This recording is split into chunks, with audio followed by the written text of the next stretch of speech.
Hi everyone, I'm Chiara Giommi, a marine ecologist from Stazione Zoologica Anton Dorn in Amendolara in the south of Italy. Thanks to PyroScience sponsorship under the Mare Congress, I have the opportunity to deepen my knowledge on the effect of climate extremes on the metabolism of intertidal macroalgae through respirometry.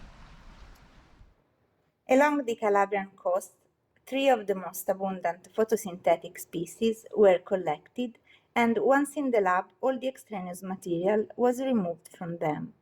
Then, the samples were stored in aquaria and acclimated for 24 hours. Since the 3 species showed different morphology and dimension, I started to test several chambers to identify the proper setup for each species.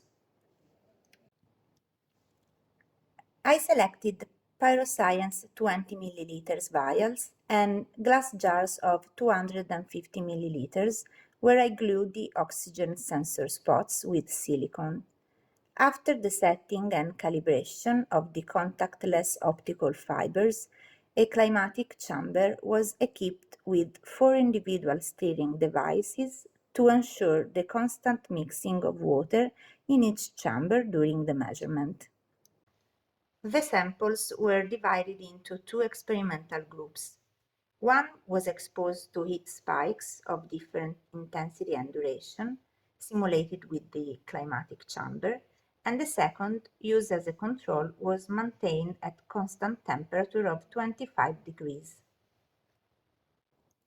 As for the animals, respirometry is a consolidated technique to estimate the metabolic rate.